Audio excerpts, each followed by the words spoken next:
અને હવે જોઈએ સમાચારો વિસ્તારપૂર્વક તો રાજકોટના પોલીસ સ્ટેશનમાં જ પોલીસ સુરક્ષિત નથી। લુખ્ખા તત્વોના આતંકનો ભોગ પોલીસ પણ બની છે।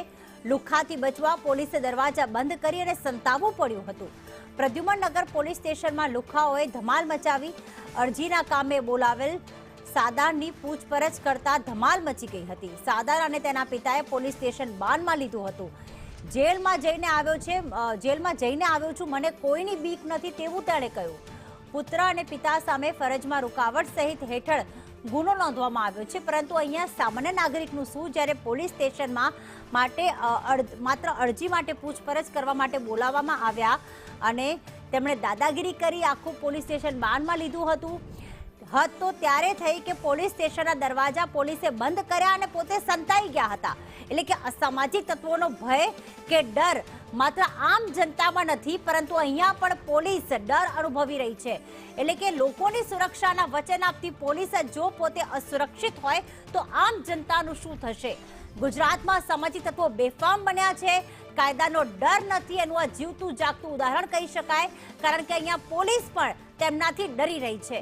દિવેશ જોડાઈ ગયા છે। દિવેશ, પિતા પુત્ર જે છે તે ફરજમાં માત્ર જવાબ લખાવવા આવ્યા હતા, પૂછપરછ માટે આવ્યા, પરંતુ આખું પોલીસ સ્ટેશન બાનમાં લીધું, ત્યારે પોલીસની કેવી હાલત થઈ?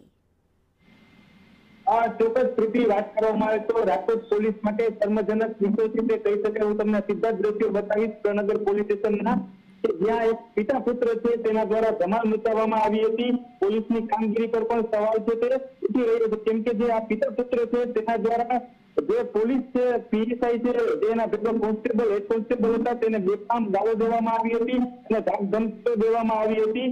જે આરોપી સાદાન છે તે ઘર કંકાસના લીધે એક અરજી તેના વિરુદ્ધ કરવામાં આવી હતી, તેને લઈને પોલીસે જે પીએસઆઈ છે કે ચાવડા તેના દ્વારા નિવેદન માટે સાદાનને બોલાવવામાં આવ્યો હતો। ત્યારે સાદાન છે તે ઉશ્કેરાઈ ગયો હતો અને પીએસઆઈ એવું કહ્યું હતું કે હું જેલમાં જઈને આવ્યો છું, મને પોલીસથી કઈ બીક લાગતી નથી, અને પોતાના જે માથા છે તે દિવાલમાં પછાડવા માંડ્યો હતો અને તેનો જે પરિવાર છે તેના દ્વારા પોલીસ સાથે ઝપાઝપી કરવામાં આવી હતી। ત્યારે આ લુખ્ખા તત્વો છે તે હવે પોલીસ સ્ટેશનમાં પણ જઈને પોતાનો આતંક મચાવી રહ્યા છે। પીએસઆઈ, કોન્સ્ટેબલ અને હેડ કોન્સ્ટેબલ લુખ્ખાઓથી બચવા માટે જે ઇન્વેસ્ટિગેશન રૂમ હોય છે તેમાં અંદર પુરાઈ ગયા હતા અને અંદરથી દરવાજો બંધ કરી દીધો હતો।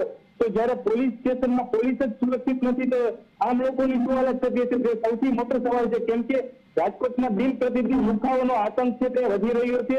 ત્યારે જે આરોપી સદાન છે તેને પૂછપરછ માટે બોલાવવામાં આવ્યો હતો અને તે ઉશ્કેરાઈને પોલીસ ઉપર હુમલો કર્યો હતો અને પોલીસ તેનાથી બચવા માટે ઇન્વેસ્ટિગેશન રૂમમાં છે તે પુરાઈ ગઈ હતી। ત્યારે પીઆઈ સહિતના અધિકારીઓને આ ઘટનાની જાણ થતા તેઓ તાત્કાલિક પ્રનગર પોલીસ સ્ટેશન ખાતે દોડી આવ્યા હતા અને આરોપી સાદાન જે તેના પિતા છે તેના વિરુદ્ધ ફરજ રૂકાવટનો ગુનો છે તે દાખલ કરવામાં આવ્યો હતો। પ્રીતિ, બિલકુલ આભાર દિવેશ તમામ વિગતો માટે।